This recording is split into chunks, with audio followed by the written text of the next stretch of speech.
எம்ஜிஆர் அவர்கள் கழகத்தினுடைய பொதுச் செயலாளராக கழகத்தில் இருக்கின்ற தொண்டர்கள் தான் தேர்ந்தெடுக்க வேண்டும் என்ற விதியை யாராலும் எந்த காலத்திலும் மாற்றவோ திருத்தம் செய்யக்கூடாது என்று புரட்சித் தலைவர் அவர்கள் அந்த சட்ட விதியில் குறிப்பிட்டிருக்கிறார்கள். அந்த சட்ட விதியை மாற்றுவதற்கு யாரால முடியாது. ஆனால் அந்த சட்ட விதியை மாற்றி 10 மாவட்ட செயலாளர்கள் முன்மொழிய வேண்டும், 10 மாவட்ட செயலர் வழிமொழிய வேண்டும், 5 தலைமை கழகத்தினுடைய நிர்வாகிகள் முன்னிலை கையெழுத்திட வேண்டும் என்று சொன்னால் யார் போட்டியிட முடியும்? தங்கமணி, வேலுமணி போன்ற பணத்தை குவித்து வைத்திருப்பதுதான் அந்த பதவிக்கு வர முடியும்.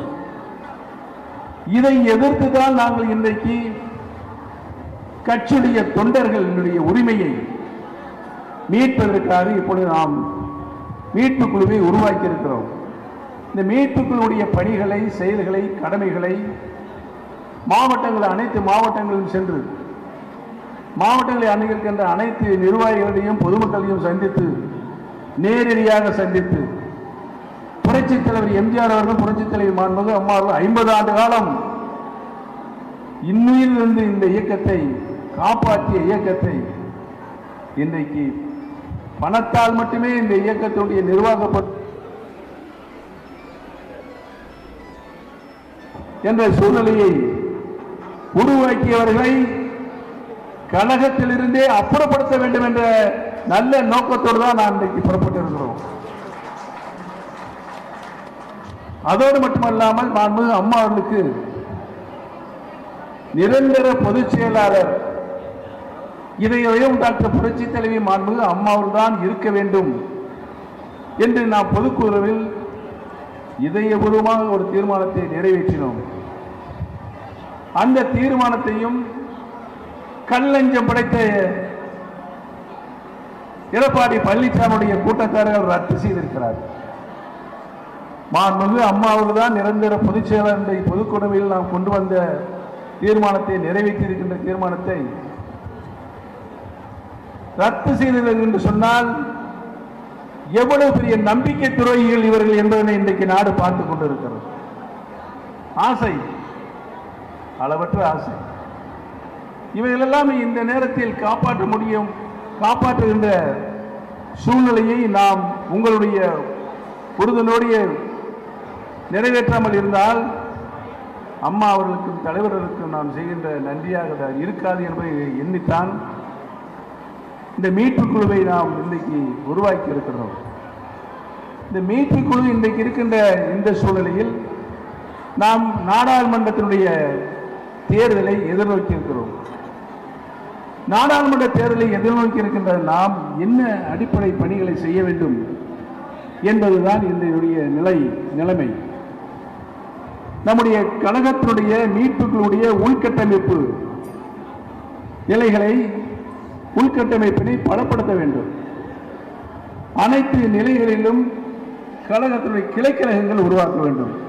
ஊராட்சிகளில் கிளைக்கழகங்கள், பேரூராட்சிகளில் கிளைக்கழகங்கள், நகராட்சிகள் கிளைகள், மாநகராட்சிகளுடைய கிளைக்கழகங்கள், இப்படி பல்வேறு நிலையில் நம்முடைய கழகத்தில் அமைப்பு ரீதியாக இருந்த கிளைக்கழகங்கள் அனைத்தையும் நிறைவாக 100க்கு 100 உருவாக்க வேண்டும்.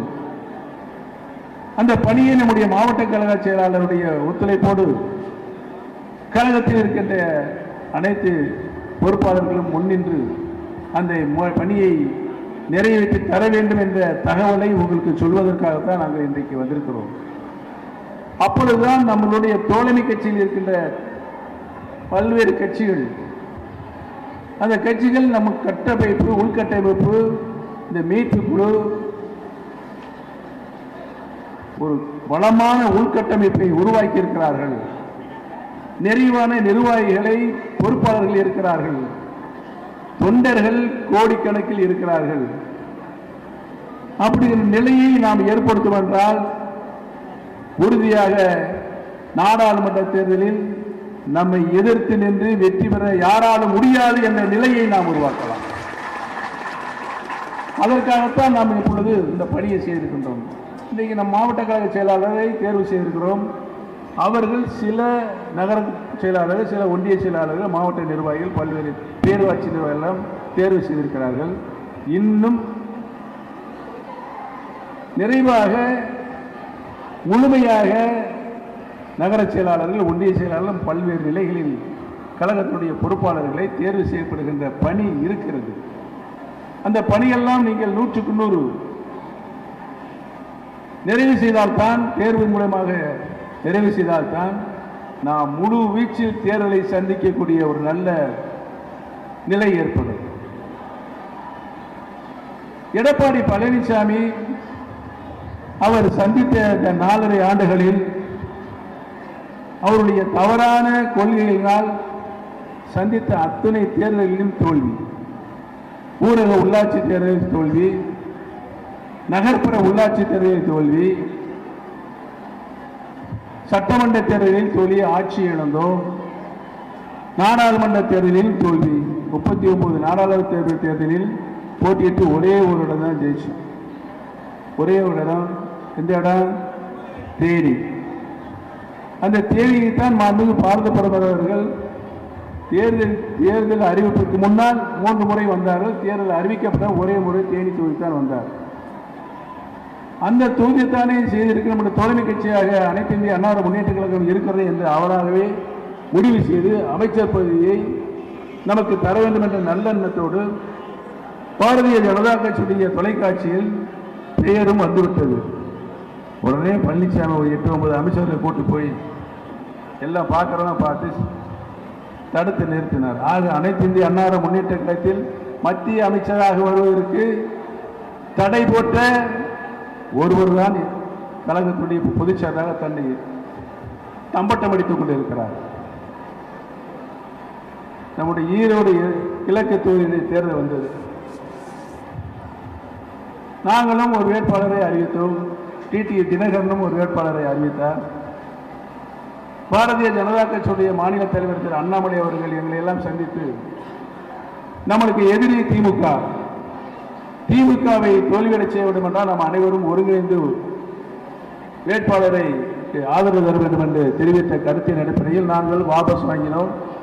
டிடி தினகரன் வாபஸ் வாங்கிட்டார். என்ன நடந்தது?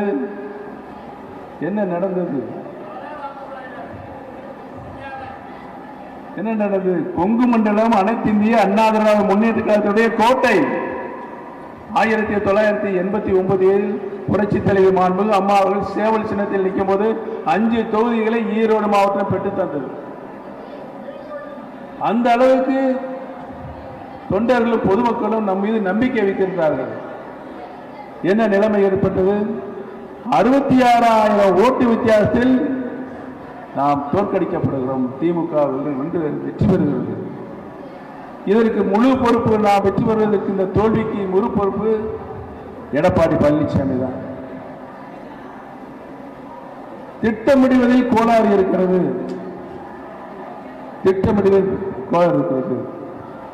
அரசியல் பயணத்தில் அனைத்து கட்சிகளும் அனைத்து மக்களிடம் நம்பிக்கையை பெற வேண்டும். புரட்சி தலைவர் அம்மா அவர்கள் எனக்கு 3 முறை 2 முறை மாண்புமிகு அம்மா அவர்கள் தான் முதலமைச்சராக தந்தார்கள். அம்மா அவர்கள் நான் திருப்பி தந்து விட்டேன். 3ஆம் முறையாக சின்னம்மா அவர்கள் தான் தந்தார்கள். அவர்களும் நான் திருப்பி தந்து விட்டேன். சின்னம்மா அவர்கள் என்னை எடுத்துவிட்டு எடப்பாடி பழனிசாமியிடம் முதலமைச்சர் பதவி தந்தார்கள். என்ன நிலைமை ஏற்பட்டது? முதலமைச்சர் பதவியை தந்தவரே அவர் எந்த அளவுக்கு விமர்சனம் செய்தார் என்பது உங்களுக்கு நன்றாக தெரியும். கொச்சையாக அவரை விமர்சனம் செய்தார். அதுதான் இவருடைய அரசியல் பண்பாடு. அரசியல் பண்பாடு அற்ற ஒருவர் இன்றைக்கு கழகத்தினுடைய தற்காலிகமாக பொதுச் செயலராக உட்கார்ந்து இருக்கிறார். புரட்சி தலைவர் எம்ஜிஆருடைய சட்ட விதியை மாண்புமிகு அவர் காப்பாற்றிய அந்த சட்ட விதியெல்லாம் தூக்கி தூர போட்டுவிட்டு நான் வைத்ததுதான் சட்டம், நான் வைத்ததுதான் சட்டம் என்று பொதுக்குழுவில் என்ன நடந்தது பார்த்தீர்களா? என்ன நடந்தது?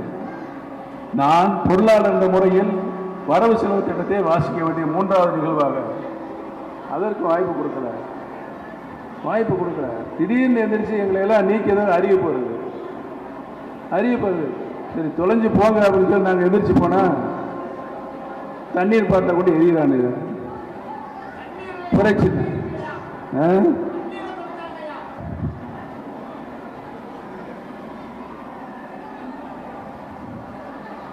பேரறிஞர் அண்ணா எப்படி கழகத்தை, திராவிட முன்னேற்ற கழகத்தை நடத்தினார்? புரட்சி தலைவர் எம்ஜிஆர் அவர்கள் சகோதர பாசத்தோடு நடத்தினார். மாண்புமிகு அம்மா அவர்கள் தாய் பாசத்தோடு கழகத்தை நடத்தினார்கள். இப்படித்தான் கழகம் 50 ஆண்டு காலம் ஒரு மிகப்பெரிய இயக்கமாக 29 ஆண்டுகள் தமிழகத்திலே ஆளுகின்ற உரிமையை பெற்ற இயக்கமாக, தமிழகத்தினுடைய அரசியல் வரலாற்றில் ஒரு தனிப்பட்ட இயக்கம் கட்சி 29 ஆண்டுகள் ஆண்ட பெருமை அனைத்து இந்திய அண்ணா முன்னேற்ற கழகத்திற்கான உண்டு என்ற பெருமையை புரட்சித் தலைவர் எம்ஜிஆர், புரட்சித் தலைவர் மாண்புமிகு அம்மா அவர்கள் பெற்றுத் தந்தார்கள்.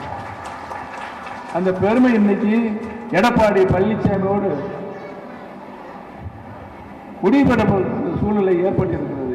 இதை தடுத்து நிறுத்தி மீண்டும் புரட்சித் தலைவர் எண்ணப்படி, புரட்சித் தலைவர் மாண்புமிகு அம்மா அவர்கள் எண்ணப்படி கழகத்தை நிலைநிறுத்த வேண்டும் என்ற எண்ணத்தில் தான், குறிக்கோள் தான், கொள்கையோடு தான் நாங்கள் இன்றைக்கு வந்திருக்கிறோம்.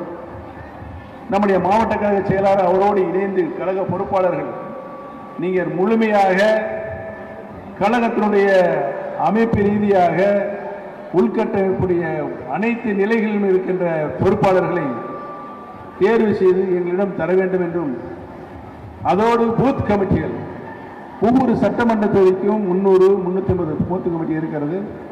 ஒரு வாக்காளர்களுக்கும் வாக்குச்சாவடிகளுக்கும் பூத் கமிட்டிகள் 18 பேர் நியமனம் செய்யப்பட வேண்டும். அப்படிதான் நாம் முழுமையாக எந்த தேர்தல் வந்தாலும் சரி, சட்டமன்ற தேர்தல் வந்தாலும் சரி, உள்ளாட்சி தேர்தல் வந்தாலும் சரி, நாடாளுமன்ற தேர்தல் வந்தாலும், எந்த தேர்தல் வந்தாலும் எதிர்த்து நின்று வெற்றி பெறுகின்ற ஒரே இயக்கமாக அனைத்து இந்திய அண்ணா முன்னேற்ற கழகம் இருக்கும் என்ற நிலை ஏற்படும். அந்த நிலையை மீண்டும் நீங்கள் உருவாக்கி, எப்படி பொலிவோடு தொண்டருக்கு கொடுத்த உரிமைகள் எல்லாம் மீட்டு எடுத்து அவர்களுக்கு மீண்டும் புரட்சி தலைவர் எம்ஜிஆர் காலத்திலும் அம்மா காலத்திலும் ஒரு சாதாரண தொண்டன் ஓபிஎஸ் முதலமைச்சராக வர முடியும் என்ற நிலையை உருவாக்கினார்கள். ஒரு சாதாரண தொண்டன் கழகத்தினுடைய உச்சபட்ச பதவியான ஒருங்கிணைப்பாளர் நிலையை உருவாக்கி தந்தார்கள். அதே நிலையில் இங்கே கீழே உட்கார்ந்து இருக்கின்ற நீங்கள் நாளை மேலே வந்து உட்கார்கின்ற ஒரு சூழலை உருவாக்கினால்தான் நாங்கள் 40 ஆண்டு காலம் இந்த இயக்கத்திற்கு எங்களுடைய உழைப்பை தந்திருக்கின்றோம். அதற்கு மாண்புமிகு அம்மா அவர்களும் தலைவர் அவரும் எங்களுக்கு பல்வேறு பதவிகளை தந்துவிட்டார்கள். நாங்கள் இன்றைக்கு கடமையாற்றுகின்றதன் மூலம் நம்முடைய தொண்டர்களை உயர்நிலைக்கு, உச்ச பதவிக்கு கழகத்தில் கொண்டு வந்து நிலைநிறுத்த வேண்டும் என்பதுதான் எங்களுடைய எண்ணமாக இருக்கிறது என்பதை சொல்லி, அதற்கு உங்களுடைய ஆதரவை, நல்ல ஆதரவை தர வேண்டும் என்று வேண்டுகோளாக இருக்கு. காலதாமதம் இருந்தால் நீங்கள் அனைவரும் இருந்து நல்ல பல கருத்துக்களை கேட்பதற்கு எங்களுக்கு ஒரு நல்ல வாய்ப்பை நீங்கள் தந்தமைக்கு, இந்த கூட்டத்தை சிறப்பாக நடத்தி பல்வேறு கழகத்தினுடைய தோழர்கள் ஒத்துழைப்போடு உறுதுணையோடு சிறப்பாக நடத்திமைக்கும் எங்களுடைய நன்றியை, வணக்கத்தையும் மாவட்ட கழகத்தினுடைய செயலாளர் அவர்களுக்கும் அனைத்து செயலாளருக்கும் அவரோடு இணைந்து பணியாற்றிய அத்தனை நிர்வாகிக்கும் எங்களுடைய நன்றியை, வணக்கத்தையும் தெரிவித்து விடைபெறுவது. நன்றி, வணக்கம்.